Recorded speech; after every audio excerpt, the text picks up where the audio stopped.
Ladies and gentlemen, DJ Pierre. Thank you for coming. Thanks for having me. Well, let's start from the beginning really quickly. How did you create that acid sound? You know, it's more about the fact that a personality in how I attack just keyboards and drum machines, and when I would work with different modules and keyboards and things like that, I always manipulated the knobs on them. In fact, with a TV, for those that don't remember, we had to turn the channels with a knob back in the day. And even then, I used to turn between, it was like 5, 7, 2, and 9. And I used to always turn it between 7 and 9 to see if something would pop up on the screen. Just doing little silly stuff like that growing up.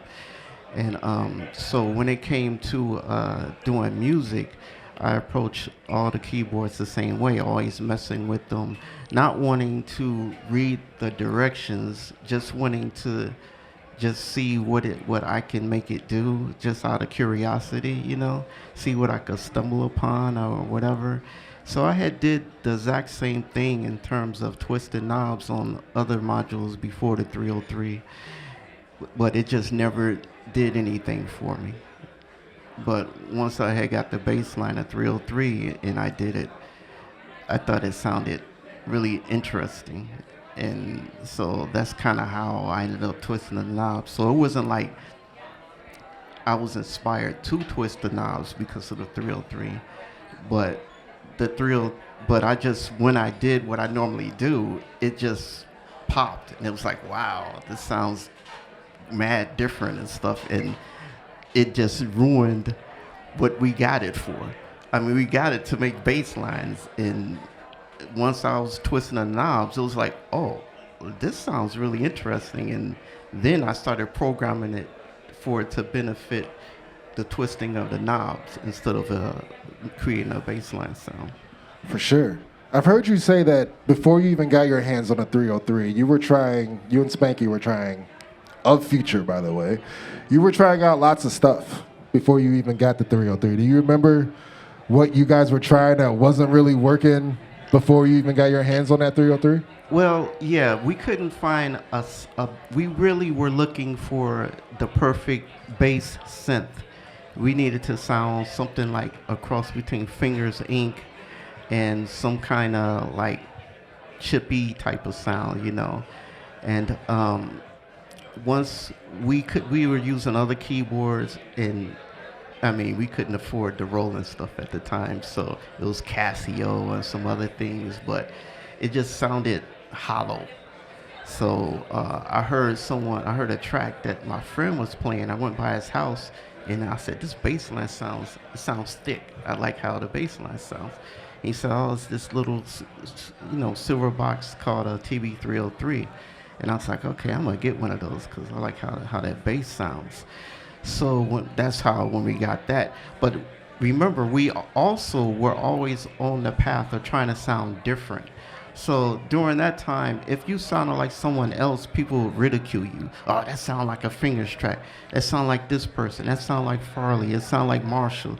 So in trying to find your lane, you needed to be somewhat different, not sounding similar to anyone. So what really kicked it off is that since the acid sound was so different, we were like, yo, that's it. No one sounds like this. And so that's how we just stuck to that lane.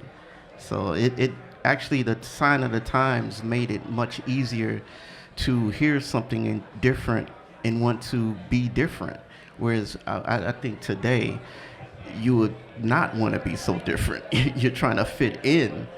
So you might, if a 303 were coming along today, you might not want to do that because, oh, that sounds crazy. It sounds too different. But we were really excited about how different it sounded. I've also heard back then, mid-'80s, y'all were a little bit guarded. When you dropped the acid tracks, you didn't want to tell people what you were using. Am I right on that? Yeah, people kept asking what it was. You know, they would say, "What did you do that on? What did you do that on?" You know, I remember a few people came up to me, even when I had met Marshall Jefferson. He was asking, "What did you use?" And I kept telling everyone it was a Juno 106. And then, and people were, I was like, yeah, they'd be like, well, how did he do it on here? But so I kept saying that, but when I heard 151, my stomach dropped. I said, okay, they figured it out, and that was it. But that was after I had recorded it with Marshall, so it made sense. I was like, okay, he knows how we did it because we went in the studio with them. So after that, I started hearing them come out. In fact, I heard Lost Control had acid on it. And I was like, oh, that track was just a beat and all the crazy stuff. Now it has an acid line on it. I was like, ah. And Marshall made that. So I was like, oh, okay, now he done found out. So It's part of the process. Once the sound gets hot, people want to jump on that sound for sure. But if it wasn't for that, it wouldn't be an acid house. For sure. You know. For sure. Let's touch on the 90s a little bit. You leave Chicago, you leave TRAXXX, you got a bunch of different aliases, you're on Strictly Rhythm, and you coined this style called wild pitch. Can we talk about what is wild pitch mix? What's the wild pitch style for a minute? Anybody familiar with that wild pitch sound at all? See, I don't even think they know the wild pitch style. This is deep cuts, deep cuts. Well, If you ever looked at a DJ Pierre or Pierre's Fantasy Club mix and you see wild pitch mix in parentheses, that's a style that this man coined. But what is it? all right, well, so the wild pitch sound, that was very much through the 90s, very New York-ish kind of sound. I made a track called Master Blaster, Generate Power by Photon Inc. And most of the music I made during the 90s was wild pitch, was the wild pitch sound. And what happened was when I moved to New York, acid and techno was just too strong for them. And so I started like making music that would build into something exciting, but it would start out kind of chill. And I said, okay, I gotta make something where they could mix in and mix out of it. So it would start out on the level they could mix in, it would get kind of hype, and then it would break back down so they could mix out. So that was kind of like the wild pitch sound. It was just like stacking sounds coming in periodically and then warping the sound because, like I said, twisted knobs is something I love to do. So what would happen is I would filter a sample through the mixing board, which is interesting because when I did that, I was just doing what I always do, and then that in itself created a different kind of wave of manipulation in terms of you had the filter tracks starting to come out, whereas they put it through these things and they would start filtering it. But the first time I had did that was on Master Blaster, and it was crazy, and it came in, and then that track blew up really because of that filter and that sound. But basically that's the wild pitch like kind of style. And now that you made me think, before acid tracks, can you think of any type of way people were making technology to filter and twist the knobs while the sound is playing through it? They never did that. They would put the sound where it should be and leave it. But once we did acid tracks, they were like, hey, this is a fun way to make, we just make it whereas you turn the knobs and it can do something and blah, blah, blah. And no one never says, wait a minute, Phuture, because of what they did, it made them change how they create these machines and stuff so that you can mess with it and make something new and different. They never really connect me to that. But that's really what happened. That's why you're here. And I think the only thing that I could equate that to, at least for me, before acid, is a guitar player running their guitar through like a wah-wah and that sort of effect. But, right, the way that you do the accents with the slides. It's kind of implemented on most sequencers of today. And to my understanding, years ago, Reason, well, when they were going by Propeller Head Reason, they told you that you were the inspiration behind their first software, which was Rebirth.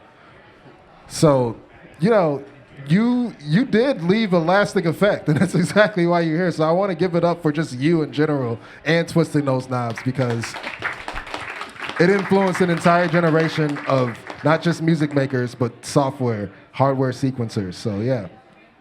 That's funny. Give it up for Twisting the Knobs.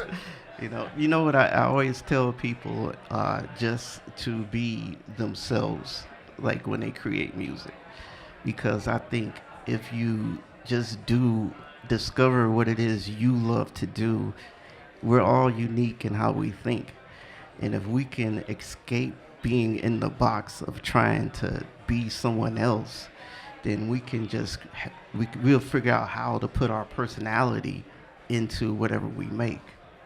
And it'll be great when that can come back again, because even now with myself, I have to try to not be so much me and be more with what's going on and more popular, because now it's better to fit in with what's already kind of happening. So I think it's a tough time to be uniquely different in music right now. But that brings me to why I love using Reason so much, because for me, it helps me keep my personality into the music. Like I don't feel like I'm in the box when I use Reasons, because I think I'm using less of my brain, and I'm still connected to more of my heart and soul when I produce. And when if you produce music on drum machines and keyboards and stuff like that, you're producing from a different place. It's not so mental. It's more feeling and it's more soulful. So you're more connected to how you feel than what you're thinking. So for me, Reasons, it keeps me connected to what I'm feeling when I make music, versus a lot of other programs. It has me thinking too much. Man, that's a great point. I want to back up a little bit. Coming from the pure hardware environment of the 80s, of the 90s, what was that transition like when you did first discover? Was it Reason first, or did you actually use Rebirth in the beginning and then go to Reason? What was that beginning phases like? It was first I was using Cubase, which Reasons, the company came out of Cubase. So, but I was using Cubase and then Rebirth, and then I discovered Reasons, and then I've seen the other programs before then, but I never wanted to use them. But when I seen Reasons, I was like, oh, that one, I can use that one. And because of how it was laid out and stuff, it was perfect for me. So that's really the connection, was Rebirth in the beginning, and then Reasons.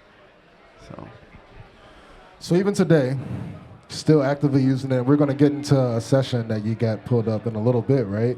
But I've seen a few images of your studio. I've seen a few videos of your studio. Are you still using 303, 808s, 909s, or is it more in the box now? Or a little bit of both? It's a balance, because number one, I like to create WAV files in a program. I really kind of don't like to run everything MIDI. I mean, I'll do MIDI, but then I'll convert it into a WAV, because it just feels more thick to me, personally. I mean, I think it might be slightly less clean, but I don't mind that, because I think that helps me be more connected to an analog type of thing. But when I turn it into a WAV, it feels like it's more tighter too. Like everything, I don't know, it feels like it just matches up more tighter. So I use a lot of memory. But yeah. Because very long loops and right. takes. The files, it'll be like 1 gig, 2 gig, but yeah, so I that's how I mostly do it like that. So, but yeah, That's basically the way that it keeps me thinking in an analog fashion, you know. With being mobile, with technology today, with the laptops and whatnot, I imagine it's also good for remote sessions when you're not at your home studio as well, right? But still having all those files on lock. Well, look, you know what? I do love that. And then I also will bring one or two devices with me, like a TB3 or one of the small rolling drum machines, so I can, cause I still run all the gear through Reasons. So, and I have it all sitting up next to it, and it looks like Reasons, the way it looks, it fits right in with all the gear that's sitting around me. And I would imagine if you don't have any hardware, then maybe it wouldn't like be a big deal to have a program like that if you're not used to it. But to me, I think we all should be striving to connect to the roots of making this music. And I think we should stay tethered to that. So for me, it was very important to have a program that would keep me in that place. So when I have the stuff all lined up, when I see the monitors, I don't think computer. It just, in my mind, I hack my mind, and it feels like I'm still dealing with the putting my hands on stuff. So I kind of like to do that. Yeah, of course. Twist those knobs, for sure. Absolutely. So we got a session here. You feel like sharing a little bit about what you got and how you're using Reason right now? Yeah, I think the session that's pulled up is actually the track that I just recently did with Paul Van Dyke. Is a remake of the original Acid track that started it all. So let's see how it's going back there. This is a brand new release. You just dropped this, right? Yeah, it just came out. Acid Tracks. You just remade that with Paul Van Dyke. What was that session like? Were you guys sending each other stems, or? It was crazy because this project, to come into fruition, has been like a 4-year process, because we started it like right before the pandemic, and then we didn't jump back on it till literally about 4 months ago. But we hit it hard though. But yeah, it was a lot of conversation before then. And then we did one scratch version like before the pandemic. And then we came back to it just after, like about 4 or 5 months ago. And we did a couple of versions. This version here is the one that I did myself. But yeah. How did that even come about? Were y'all just... He just hit me up one day. And he was like, "Yo, Pierre, I want to do something."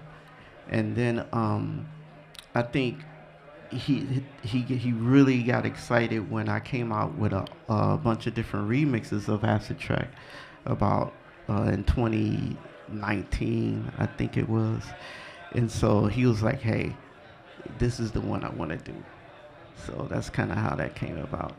But it was really amazing because I think it was such a good collab, because it made it whereas I was working with someone that was more further away from the music that I was making, which to me made it the most interesting versus everyone else that I had been working with on the project before then. So I thought this made it much more funner and more of a hybrid type of sound. And you'll hear like how kind of like what I did to it, and the different infused sounds of trance that came up in there. All right, well, let's jump right into that. This session already looks immaculate. Wow. You know, sometimes I end up making like 3 tracks from one session. Like if I get an idea, I go off in another direction. I'll go that way for a certain length, and then I'll save it.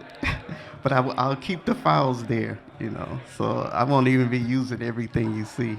So what do you want me to play it? Yeah, like let's just play it first, and then maybe we could do a little bit of breakdown about how the build up happened, where Paul comes in at a little bit. Let's see. But yeah, let's definitely give it a listen.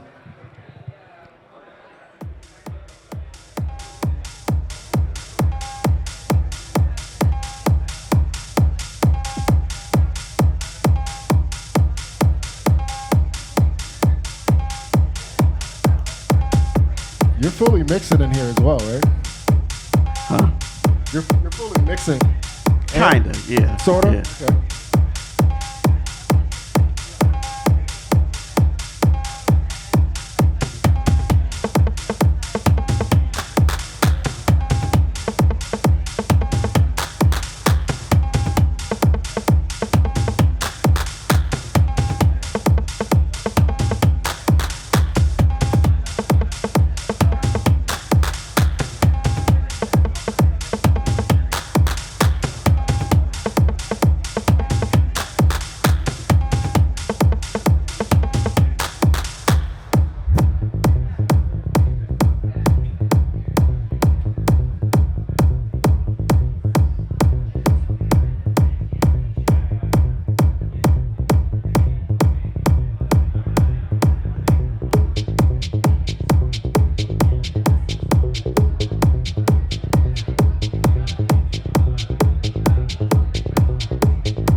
Wow.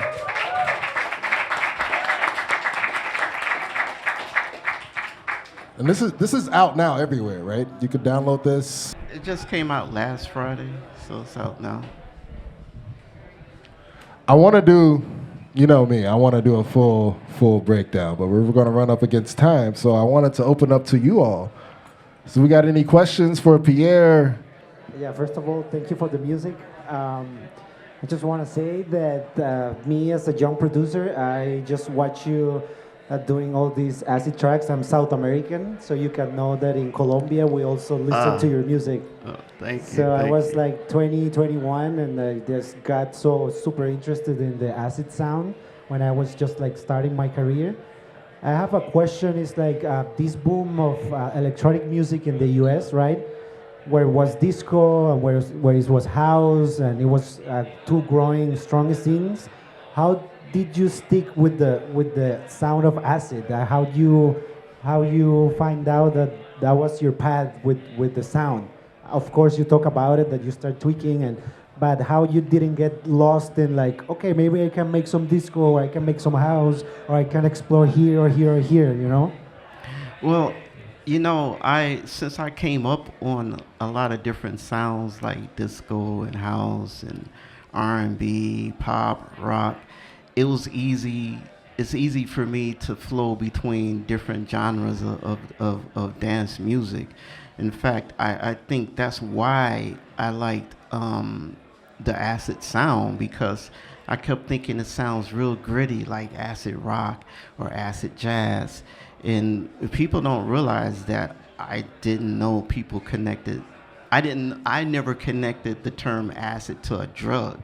I always connected it to the chemical of acid, because me growing up, I was always doing experiments like these little scientific things, making it rain inside of a glass jar and making magnets, and just I was just doing stuff, building stuff like that. I was always creative like that, or taking apart. I would take apart a TV, put it back together. I would just do stuff like that. So it never struck me that it was something connected to that. So for me, the different sounds and the wildness of acid rock and acid jazz, it made me want to just always make something different. Like whatever I go into, okay, I'm gonna do this to that. I'm gonna flip it this way. I'm gonna make it different and push the boundaries of it.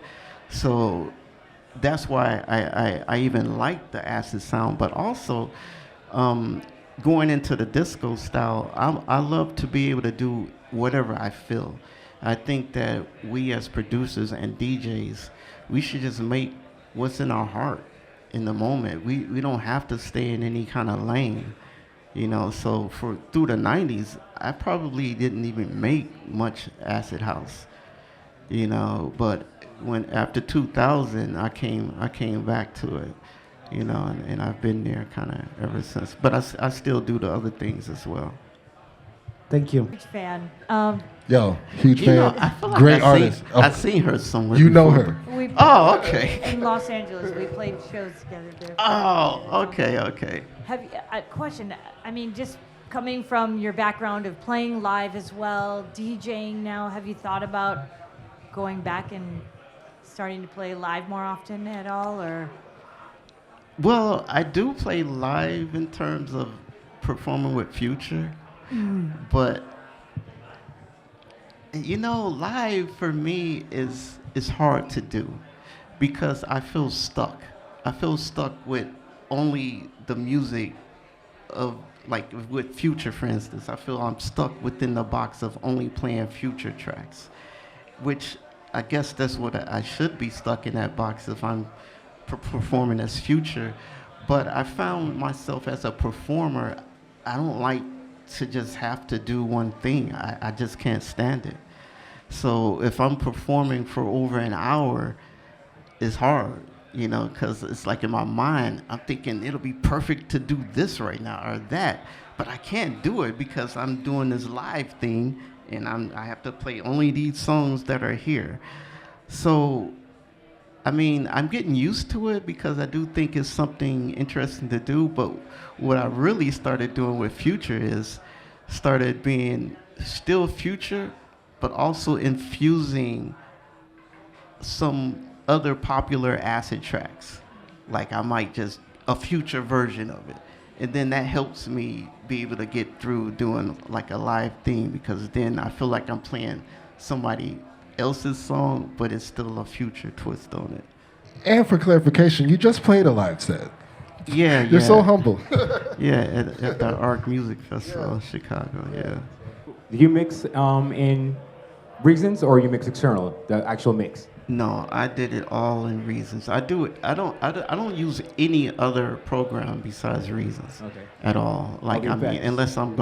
unless it's just the mastering program or something like that. But I don't go outside. This is the only box I stay in, kind of. But yeah, everything was in here. Awesome. Hey, I'm wondering, How do you go from the process of maybe forming the song to arranging it? Also, do you use some of the recent instruments in MIDI, and when do you swap from MIDI to audio files? I'm kind of interested in that process. So yeah, so well, for this question though, he wanted to know about arranges. So what happened is, in arranging, it's funny. I always start out to the left, like like if you see to the left, like I'll start out to the left. So I'll take like 8 or 17 bars, and I'll usually I'll loop 8 bars, and I'll make up most of the parts there, and then I'll just copy and paste it down, and then I'll start out with like everything muted, and then I'll finally start to hit play. But I make all the parts here in the first 8 bars, and then I'll start like going out from that unmuting parts. So everything, it'll be only the stuff I want playing at the beginning. Copy paste it all the way out, and then as I listen to it, I start adding stuff in, like unmuting things like that. And then as far as effects and things like that, I'll start doing that as well as it goes on. Like over here, for instance, like I'll like, I think right here is it. Like I'll like turn things around backwards and stuff like that, just to get a nice type of vibe going. Like right here, to transition into bringing like the acid in, I made like a little part here. And this is a lot of audio tracks, so I'm assuming yes, most of this is coming from hardware. Yeah. See, the thing is, I still think in terms of analog, because I used to do a lot of editing. So when I would take the tape and I would cut it and I would flip it around backwards and stuff like that. So if I make it into audio, I can still produce in an analog type of way. Like right here, you'll see I kind of like made a transition, like. So I made that little backwards part, and then I can like, kind of like stop different other things, like make a break. Like for instance, like down here in these breakdowns, like I do most of my, I just will like just editing the breakdowns and stuff like that, like just things of that nature. I like to do it like with the waves. I could program it, but it feels better to me to just edit it in that way, because it feels like it's a little bit cleaner or something, like right here. And then, so I'll like do things kind of like that, I mean, you could program it that way, but for some reason I like to edit it like that, like in terms of like I'm cutting and pasting, because that connects me to how I was producing in an analog kind of way. But with still using these recent effects, like I'm seeing in the rack, like I was pointing to earlier, you got a lot of things stacked. The M-Class compressor. Can we get a peek at the secret Pierre sauce in the mix for a little bit? This scream? Yeah. That I use that on everything. Like scream to me, I use that to just fatten things up. Like let me find, I think I use it over here.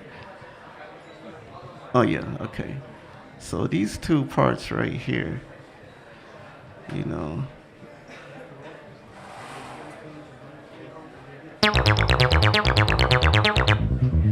So this one here, with I use this filter thing right here to make it like that, because when you tweak up high with acid, it thins the bass line out. So sometimes I still wanted to keep that rough underneath part. So I'll like make 2 different tracks with it on there. So that's kind of why I do that. And layer them together. Yeah, I layer them together so it has a certain thickness. And then what am I doing on this one? Now, what's that up there? I don't think I'm doing anything on this one. I think. Oh, I don't hear. Hold on. So yeah, so this is just the high part by itself.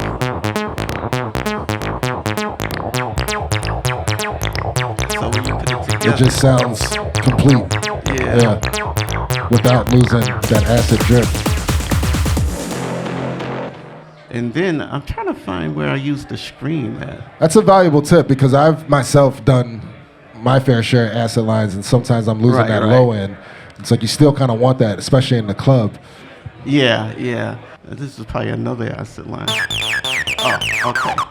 So over here, I needed to get real squelchy. And it wasn't getting the kind of squelch that I wanted, but this scream, it brings it. It really does. Like, see,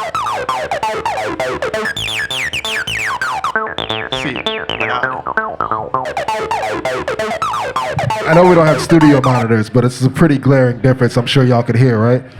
and it's like people don't realize that it's, first of all, always, I get something will be called a certain name and it says it's supposed to do a certain particular thing, but I would just trust what you feel like it can do.